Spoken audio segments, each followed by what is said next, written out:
भर्खरै सम्पन्न भएको छ। यो आजै सुरु भएर आजै समापन भएको हो। त्योभन्दा अगाडि पार्टी स्थायी कमिटीको पनि बैठक बसेको थियो। यी दुवै बैठकका मुख्य निर्णयहरू म यहाँहरूलाई जानकारी गराउन चाहन्छु। यहाँहरू मार्फत सबै आम जनता समक्ष पनि पुगोस् भन्ने म आग्रह गर्न चाहन्छु। केन्द्रीय कमिटीको 11औं बैठकले पार्टी विधानको व्यवस्था अनुसार 2078 साल भदौ 27 र 28 गते काठमाडौँमा पार्टीको विधान महाधिवेशन गर्ने निर्णय गरेको छ। यो प्रस्ताव स्थायी कमिटीले प्रस्तुत गरेको हो र स्थायी कमिटीको प्रस्ताव अनुसार केन्द्रीय कमिटीले यसलाई अनुमोदन गरेर विधान अधिवेशन भदौमा गर्ने टुङ्गो भएको छ। हाम्रो पार्टीको जीवनमा यो एउटा नयाँ अभ्यास पनि हो। हामीले छुट्टै विधान महाधिवेशन पहिलोचोटि गर्दैछौँ। नवौं महाधिवेशनमा हामीले नीतिको बारेमा छलफल हुने र नेतृत्वको बारेमा छलफल हुने अधिवेशन अलग अलग गर्नु राम्रो हुन्छ भन्ने समझदारी बनाएका थियौँ। त्यही समझदारी अनुसार विधानको व्यवस्था अनुसार विधान महाधिवेशनको बारेमा निर्णय भएको छ पहिलो। दोस्रो, यो विधान महाधिवेशनका निम्ति 4वटा समितिहरू स्थायी कमिटीले गठन गर्ने निर्णय गरेको थियो। यो स्थायी कमिटीको निर्णयलाई प्रस्तावलाई केन्द्रीय कमिटीले अनुमोदन गरेको छ। तदनुरूप पार्टी अध्यक्ष कमरेड केपी शर्मा ओलीको अध्यक्षतामा राजनीतिक प्रतिवेदन मस्यौदा समिति, महासचिव कमरेड ईश्वर पोखरेलको नेतृत्वमा संयोजनमा संगठनात्मक प्रस्ताव मस्यौदा समिति, संगठन विभाग प्रमुख कमरेड विष्णु पौडेलको नेतृत्वमा विधान संशोधन मस्यौदा प्रस्ताव समिति र पार्टी नेता कमरेड रामबहादुर थापाको नेतृत्वमा व्यवस्थापन समिति गठन गरिएको छ अथवा त्यो गठन गर्ने प्रस्तावलाई केन्द्रीय कमिटीले अनुमोदन गरेको छ। तेस्रो, केन्द्रीय कमिटीले विधान महाधिवेशनमा प्रस्तुत गरिने संशोधनका केही कन्टेन्टहरू सम्बन्धी प्रस्ताव प्रस्तुत गरेको छ, पारित गरेको छ। त्यो पनि स्थायी कमिटीले तयार गरेको थियो।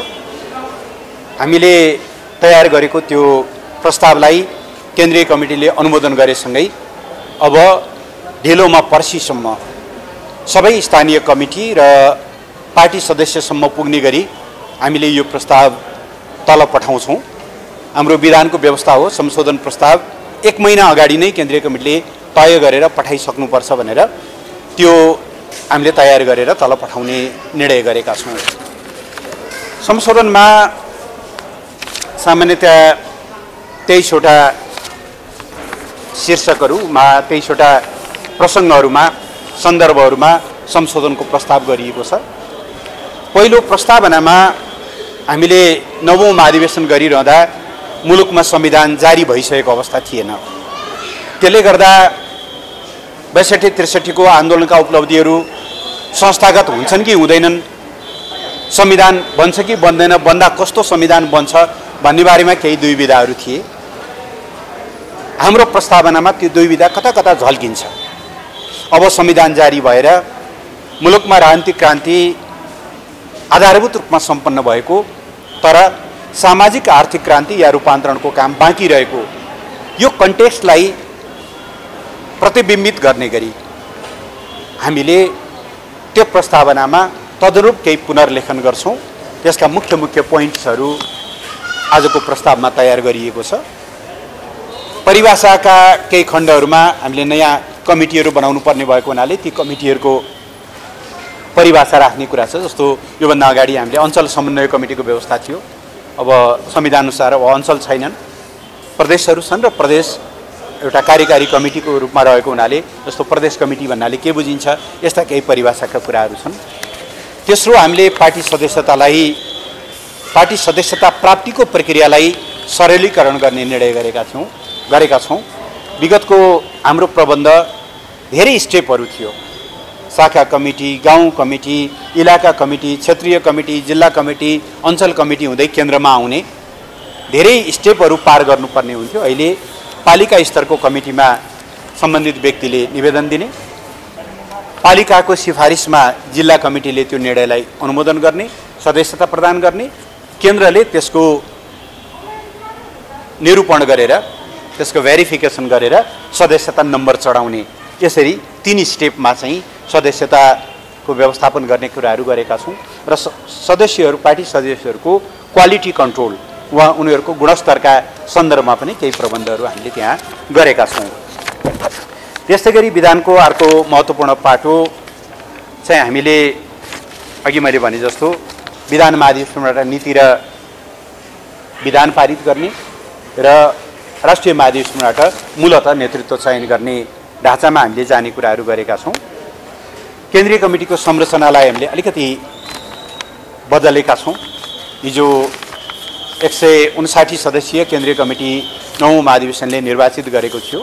अहिले हामीले अहिलेको कामको आवश्यकता, हाम्रो पार्टी फैलिँदै गएको अवस्था, यी सबै कुराहरूलाई ध्यानमा राखेर केन्द्रीय कमिटी 225 सदस्यीय हुने र त्यसमा अध्यक्ष 1 जना, उपाध्यक्ष 2 जना, महासचिव 1 जना, उपमहासचिव 2 जना र सचिवहरू 7 जना रहने गरिकन केन्द्रीय कमिटीको यो नयाँ संरचनाको प्रस्ताव गरेका छौँ र पार्टीमा संविधानको स्पिरिट अनुसार राजनीतिक दल सम्बन्धी ऐनको स्पिरिट अनुसार समावेशिता हामीले सचिव पदबाट हामीले क्रमशः त्यहाँबाट ग्रुम गर्दै जाने गरिकन त्यसको व्यवस्था गरेका छौँ।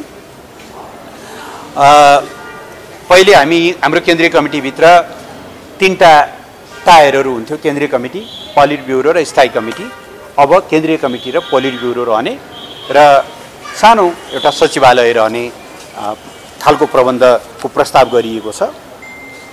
त्यसबाहेक हामीले एउटा नयाँ कन्सेप्ट महाधिवेशन प्रतिनिधि परिषद भन्ने प्रस्ताव गरेका छौँ। जस्तो राष्ट्रिय महाधिवेशनबाट प्रतिनिधिहरू चयन भइसकेपछि ती प्रतिनिधिहरू 5 वर्षसम्म कायम रहन्छन्। उनीहरूले पहिलो वर्ष राष्ट्रिय महाधिवेशनमा भाग लिन्छन्, त्यसको 2 वर्षपछि उनीहरूको एउटा बैठक आयोजना हुन्छ महाधिवेशन प्रतिनिधि परिषद। त्यसले उनीहरूले केन्द्रीय कमिटीको कामको मध्यावधि समीक्षा गर्छन्।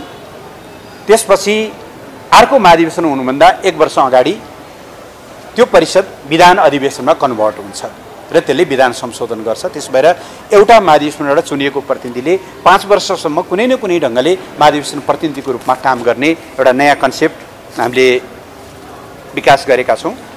केन्द्रीय निकायहरूको बारेमा, यिनीहरूको आकारहरूको बारेमा हामीले केही कुराहरू गरेका छौँ। सल्लाहकार परिषद, ज्येष्ठ कम्युनिस्ट मञ्च लगायतको प्रदेश कमिटीमा पनि हामीले पदाधिकारीहरूको प्रबन्ध गरेका छौँ। अध्यक्ष 1 जना, उपाध्यक्ष 1 जना, सचिव 1 जना र उपसचिव 2 जना समावेशिता हामीले त्यहाँबाट सुरु गर्छौँ।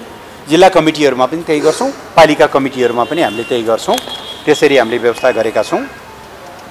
अधिवेशनहरू महाधिवेशन 5 वर्षमा, प्रदेश अधिवेशन 4 वर्षमा, जिल्ला र पालिकाको अधिवेशन 3 वर्षमा र त्योभन्दा मातहतको 2 वर्षमा गर्ने गरी हामीले त्यो प्रबन्ध गरेका छौँ।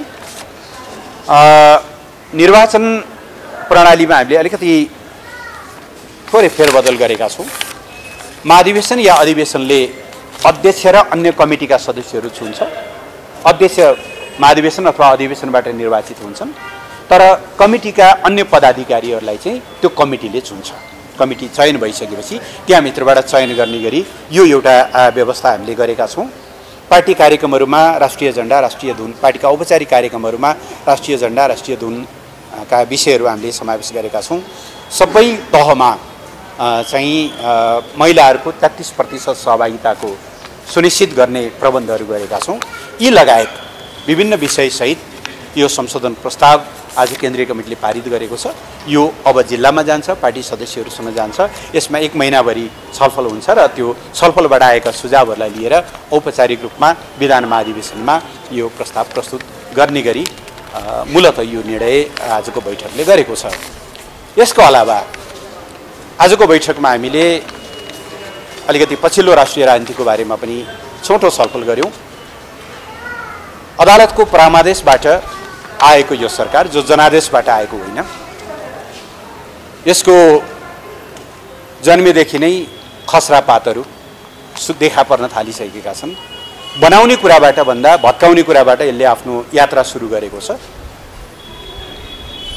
संविधानमा व्यवस्था भएको, मौलिक हकको रूपमा कायम भएको कोही पनि नागरिक आवासविहीन नहुन्, हरेकलाई एउटा ओत होस्, एउटा छानो होस् भन्ने संविधानको व्यवस्था, हरेक दलित भूमिहीन किसानले एकचोटिका लागि उनीहरूले जमिन पाउन् भनेर संविधानले गरेको व्यवस्था, दलितमाथि इतिहासदेखि नै हुँदै आएका कतिपय विभेदलाई कम्पेन्सेट गर्नका निम्ति गरिएको त्यो व्यवस्थाका आधारमा हामीले भूमि सम्बन्धी समस्या समाधान आयोग बनाएका थियौँ। तर यो सरकारको पहिलो काम भनेकै आयोग भत्काउने कामबाट सुरु। अजित भएर होला कतिपय बुद्धिजीवीहरूले लेखे, भत्काउने नै हो भनेदेखि त धराहरा पनि भत्काइदिएको हो, रानी पोखरी पनि भत्काइदिएको हो भन्ने ढङ्गले कमेन्ट पनि पब्लिकली पनि भएका छन्। यद्यपि आज अदालतले थोरै भए पनि त्यसलाई अल्पकालीन आदेशद्वारा स्थगन चाहिँ गरेको छ। तर सरकारको नियत कति गलत छ, कति जनविरोधी छ भन्ने कुराले देखाएको छ। यो कुरालाई पार्टीले औपचारिक रूपमा सरकारको त्यो निर्णयलाई कन्डेम गरेको छ, निन्दा गरेको छ। यो जनविरोधी एउटा चाहिँ निर्णय हो भन्ने कुरा छ र यसलाई तत्काल सच्याउन र संविधानले सुनिश्चित गरेको आवासको हक र दलित भूमिहीन किसानको जमिनमा पहुँच सम्बन्धी हकको सुनिश्चित गर्नका लागि हामीले निरन्तर दबाब दिने गरिकन हामीले त्यो कामलाई अगाडि बढाउने कुरा गरेका छौँ। दोस्रो, हिजो सरकारको नीति कार्यक्रम साझा न्यूनतम कार्यक्रम पारित भएको छ, मतलब सार्वजनिक भएको छ। अब एउटा अवसरवादी गठबन्धन हो यो, दक्षिणपन्थी शक्तिले नेतृत्व गरेको। यो कार्यक्रमबाट हामीलाई अरू कुनै अपेक्षा त थिएन, किनकि चुनाव लड्ने नेकपा एमाले र नेकपा माओवादी केन्द्रको संयुक्त घोषणाबाट त्यहाँबाट गएर अर्को सरकार बनाउने त्यो अवसरवादले जनताको हितमा कुनै काम गर्छ भन्ने त हामीलाई कुनै अपेक्षा नै थिएन। तर हामी आश्चर्यचकित कहाँनिर गएर भयौँ भने त्यसभित्रका केही बुँदाहरू, जसमध्ये मैले 2-3टा कुरा मात्रै उल्लेख गर्न चाहन्छु। एउटा बुँदामा त्यहाँ भनिएको रहेछ, लिम्पियाधुरा, लिपुलेक र कालापानी सम्बन्धी समस्यालाई समाधान गर्ने। के भने यो गत वर्ष संसदले सर्वसम्मतिबाट कालापानी, लिपुलेक, लिम्पियाधुरा हाम्रो हो, हाम्रो भूभाग हो भनेर सरकारले नक्सामाथि भूभाग समेटेर नक्सा प्रकाशन गर्यो। त्यो नक्सालाई संविधानमा रिफ्लेक्ट गर्नका निम्ति संविधानको सर्वसम्मत संशोधन भयो। अर्थात् सिङ्गो राष्ट्रको आवाज हो, ती भूभाग हाम्रा हुन्, ती भूभाग हाम्रा हुन्, हामी वार्ताबाट त्यहाँ हाम्रो हक भोग कायम गर्छौँ भन्नुपर्नेमा भल्ला भनेको त गठबन्धनले के भन्यो, यो त समस्या हो, हामी समाधान गर्छौँ। कतातिर जाँदैछ सरकार भन्ने कुराको एउटा दृष्टान्त हो यो। खोप छ, पूर्ववर्ती सरकारले 1,60,00,000 भन्दा बढी मात्रा खोप सुनिश्चित गरेर छोडेको हो। तर त्यही भएको खोपको पनि ठिक ढङ्गले लगाउने कामहरू हुन सकिरहेको छैन। दिनभरि लाइनमा लागेर वृद्ध बाआमाहरू साँझ निराश हुँदै फर्किनु परेको, होटलमा, रेस्टुरेन्टमा, नेताहरूका आवासमा खोपहरू भेटिने लज्जास्पद घटनाहरू देखा परेका छन्। यसलाई हामीले गम्भीर रूपमा लिएका छौँ। आज 27-28 दिन हुन थाल्यो, अरू त बन्ने कुरै भएन, आफ्नो सरकार पनि बनिरहेको अवस्था छैन। अब अपेक्षा जनताले के गर्ने? यी कुराहरूलाई राख्दै हामी सरकारले जुन दिशातिर मुलुकलाई लग्न खोज्दैछ, प्रतिपक्षलाई ललकार्ने, चुनौती दिने जुन ढङ्गका कुराहरू हुन थालेका छन्, यसको यथोचित खण्डन, आलोचना र जनविरोधी कामहरूको प्रतिवाद पनि गर्ने बैठकले निर्णय गरेको छ। बैठक मूलतः यिनै निर्णयका साथ समापन भएको जानकारी गराउँछु। यहाँका केही जिज्ञासा छन् भने एकैछिन पढ्नु न, भन्न त दिनु। केही जिज्ञासाहरू छन् भने यहाँहरूले सोध्न सक्नुहुन्छ। अध्यक्ष र महासचिव चाहिँ प्रत्यक्ष निर्वाचन गर्ने, अन्य पदाधिकारीहरू चाहिँ केन्द्रीय कमिटीले मनोनित गर्ने भन्ने हो। अध्यक्ष मात्रै, अध्यक्ष महाधिवेशनबाट, अध्यक्ष जिल्ला अथवा प्रदेश अधिवेशनबाट अरू पदाधिकारीहरू कमिटी बसेर त्यसलाई चाहिँ कमिटीले चयन गर्ने, महासचिव पनि कमिटीले चयन गर्ने। हजुर, हामीले 9औं महाधिवेशन झन्डै 8औं महाधिवेशनबाट नै अध्यक्षलाई अलिकति एउटा महाधिवेशनदेखि अर्को महाधिवेशनसम्म ढुक्कसँग नेतृत्व गर्न सक्ने गरी, किनभने हाम्रो पार्टी विधानअनुसार अध्यक्ष पार्टीको प्रमुख नेता हो, पार्टीको वैचारिक सङ्गठनात्मक नेतृत्व गर्ने प्रमुख दायित्व अध्यक्षको भएको हुनाले त्यो अध्यक्ष महाधिवेशनप्रति एकाउन्टेबल हुँदा र महाधिवेशनबाट निर्वाचित हुँदा उसलाई त्यो अथोरिटी पनि प्राप्त हुन्छ र उसले ढुक्कसँग काम गर्न सक्छ भन्ने एउटा लामो अनुभव। पहिला हामीले महाधिवेशनबाट कमिटी चुन्थ्यौँ, कमिटीले महासचिव अथवा अध्यक्ष चुन्थ्यो, तर पछि चाहिँ यसो गर्दा हर बखत त्यो अध्यक्षले अथवा महासचिवले जो पार्टी प्रमुख हुन्छ कमिटीका सदस्यहरूलाई अनुकूल बनाइराख्नुपर्ने, नभए बिचमै पनि कुनै बेला नेतृत्व चाहिँ परिवर्तन हुन सक्ने एक खालको अस्थिरताको स्थिति रहने भएको कारणले हामीले चाहिँ 8औं महाधिवेशनबाट यो व्यवस्था गरेका हौँ। यद्यपि 8औं र 9औं महाधिवेशनमा हामीले अरू पदाधिकारी पनि महाधिवेशनबाटै निर्वाचित गर्ने व्यवस्था गऱ्यौँ, तर अहिले विभिन्न अनुभवहरूको आधारमा पार्टीको प्रमुखलाई महाधिवेशनबाट निर्वाचित गरौँ, अरू पदाधिकारीहरूलाई कमिटीले निर्वाचित गर्नु, यो विधिबाट जानु राम्रो हुन्छ भन्ने हाम्रो अहिलेको प्रस्ताव हो। अब देशव्यापी रूपमा छलफलमा साथीहरूले के सुझावहरू दिनुहुन्छ त्यसको आधारमा महाधिवेशनले उचित निर्णय गर्छ। तलका पनि बाँकी पदाधिकारीहरू चयन गर्छ।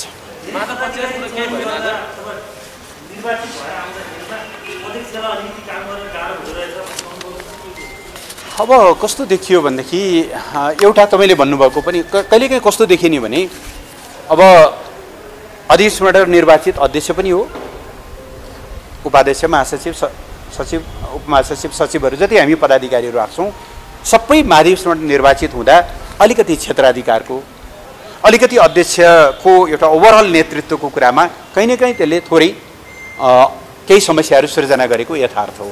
त्यसो भएर अनुभवबाट यसलाई अलिकति हामीले परिष्कृत गर्न खोजिएको हो। बहुपदीय संरचना यथावतै छ, हामी बहुपदमै जानुपर्छ, अधिकार एक ठाउँमा मात्रै सीमित गर्दा त्यसले पार्टीमा कामको न्यायोचित वितरण पनि हुँदैन, सामूहिक नेतृत्व पनि विकास हुँदैन भन्ने हाम्रो त्यो निष्कर्ष यथावतै छ।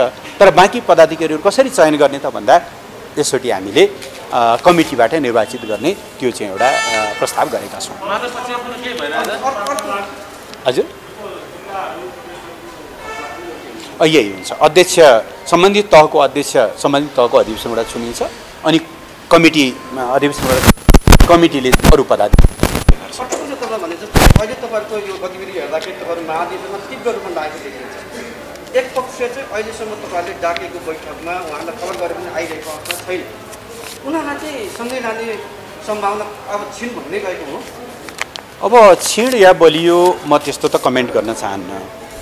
अब कस्तो भएको छ हामीलाई अहिले कठिनाइ भने नि साथीहरूले जेठ 2 मा फर्केपछि सबै चिज ठिकठाक हुन्छ भन्नुभयो, त्यही आधारमा 10 मध्ये सहमति भयो, मतलब प्रस्ताव पारित भयो। कमिटीले 10 मध्येलाई अन गर्यो, त्यसलाई अनुमोदन गर्यो, त्यसलाई कार्यान्वयन गर्ने निर्णय गर्यो। त्यसै अनुसार हामीले अस्ति 10औं बैठक केन्द्रीय कमिटीको 10औं बैठक बस्यौँ। जेठ 2 मा फर्किने बित्तिकै सबै कुराहरू ठिकठाक हुन्छ भनेर भन्नुभएको साथीहरू बैठकमा आउनु भएको छैन। बीचमा कहाँबाट आयो थाहा छैन। ल, माधव कनौडलाई अर्को अध्यक्ष बनायो भने, दोस्रो अध्यक्ष बनायो भने समस्या समाधान हुन्छ भनेर बीचमा कतैबाट प्रस्ताव आयो, त्यो विषयमा छलफल भयो। कतैबाट आयो मैले त्यही भने। अस्ति अध्यक्षले केन्द्रीय कमिटीको बैठक समापन गर्ने क्रममा ल त्यसो हुन्छ भने त्यो पनि सही भन्नुभयो। पार्टी अध्यक्षको प्रस्ताव लिएर पार्टीका केही नेताहरू उहाँसँग जानुभयो। माधव कनौडले यसलाई आफूलाई पदलुलुप भन्ने देखाउनका निम्ति, बदनाम गर्नको निम्ति ल्याइएको प्रस्ताव, मेरो त विधि र नीतिमा हो, मेरो पदमा होइन भन्ने ढङ्गले मलाई त्यो प्रस्ताव मन्जुर छैन भन्नुभएपछि त्यो अविषय उहाँले जसका निम्ति प्रस्ताव गरिएको उहाँलाई नै मन्जुर नभएपछि पनि सक्यो। अब गर्ने अब अहिले तपाईहरुलाई थाहा छ पार्टीहरू मुलुकको संविधान र विधान अनुसार चल्नुपर्छ। नेपाली कांग्रेसमा भदौसम्म महाधिवेशन नगर्ने हो भनेदेखि वैधानिकताको प्रश्न उठ्ने भएर उहाँहरू अहिले तीव्र बहसमा हुनुहुन्छ। जरिमाना तिर्ने कि अहिले उद्घाटन गरेर पछाडी जाने कि कोरोनालाई देखाएर पछाडी सार्ने कि नेकपा एमाले त्यस्तै गरी अप्ठ्यारोमा पर्न त सक्दैन नि त। महाधिवेशन समयमा सम्पन्न गर्नु त हाम्रो दायित्व हो। यसै वर्ष स्थानीय चुनाव हुन्छ, कमिटीलाई यतिकै राख्नु त मिलेन। त्यसकारणले हामीले कामलाई अगाडि बढाउँछौँ। कामलाई अगाडि बढाउनु भनेको आउने साथीहरूको लागि ढोका बन्द गर्ने भने होइन। जेठ 2 मा फर्किने निर्णय भइसकेको छ। जो साथीहरू जहिले फर्किनुहुन्छ, हिजो उपाध्यक्ष रहेका साथीहरू उपाध्यक्षकै हैसियतले उहाँहरू आएर काममा लाग्नुहुनेछ। तल पार्टी अध्यक्ष कमरेडहरू जहिले जिल्लाका अध्यक्षहरू जनसङ्गठनका अध्यक्षहरू यदि फर्केर हामी काममा लाग्छौँ भन्नुहुन्छ भने तत्त हैसियत सहित उहाँहरू काममा लाग्नुहुनेछ। तर अनन्तकालसम्म पर्खेर पार्टीलाई बिस्तारै बिस्तारै विघटनको दिशातिर लैजान सकिन्न। कसैले भनेको सुने मैले, सदस्यता नवीकरण पनि गर्नु हुँदैन। के भनेको यो त इनभ्यालिड हुन्छ त। पार्टीको सदस्यता पनि नवीकरण गर्नुहुन्न। यो त कुनै पार्टीलाई भलो गर्ने, पार्टीको पक्षमा प्रस्ताव भएको सुझाव भन्ने त कतैबाट पनि हुँदैन। त्यसकारणले गर्दा हामीले कामलाई अगाडि बढाउँछौँ। छलफलहरू पनि चल्दै गर्छ। पार्टीले निर्णय गरेको छ। जेठ 2 अनुसार हामी अगाडि बढ्दै जान्छौँ। उहाँहरूका पदहरू यथावत छन्, तर काम चाहिँ हामीले यसलाई अब तीव्रता साथ अगाडि बढाउँछौँ। त्यसमा हामीले अहिले केही संशोधन गरेका छैनौँ।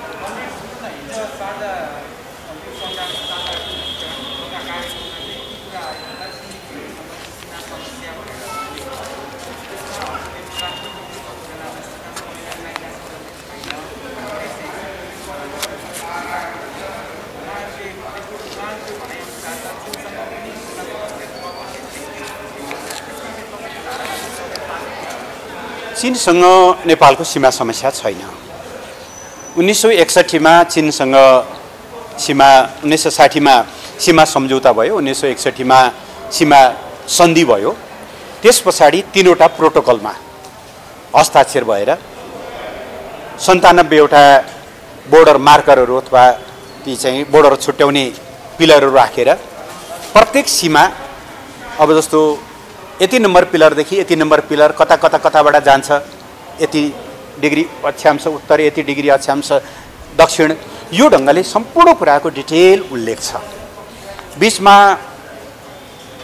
एउटा बोर्डर मार्कर हराएको थियो, पछि त्यो बेचियो, पुरानै ठाउँमा बेचियो। अर्को नटुङ्गिएको विषय सगरमाथाको उचाइ सम्बन्धी थियो। नेपालले आफ्नै बलबुताले सगरमाथाको उचाइ नाप्यो, तर बोर्डरमा पर्ने भएको हुनाले चीनसँग मिलेर हामीले त्यसको पनि संयुक्त घोषणा गर्यौं। त्यसपछि अब त्यो विषय छैन। त्यसबाट चीनसँग चाहिँ सीमा समस्या छैन। हो, टुङ्ग्याउनु पर्ने एउटा विषय छ। त्यो भनेको के हो भनेदेखि यहाँहरूलाई थाहा होला, हाम्रो उत्तरी सीमामा पिलर 1 नम्बरबाट सुरु हुन्छ, 0बाट सुरु भएको छैन। 0 भनेको त्रिदेशीय बिन्दु, नेपाल, भारत र चीन 3 देश चाहिँ कहाँ मिल्छन् भन्ने कुरा चाहिँ टुङ्गिन बाँकी छ। त्यो चीनका कारणले नटुङ्गिएको होइन, त्यो भारतसँग यो लिपुलेक, लिम्पियाधुरा र कालापानीको यो विषय टुङ्ग्याएपछि टुङ्गिने हो। त्यो एउटा विषय बाहेक चीनसँग सीमा समस्या छैन। चीनसँगको सीमा समस्या यो कृत्रिम ढङ्गले सृजना गर्ने कुरा हो भन्ने मलाई लाग्छ। बस, थ्याङ्क यू।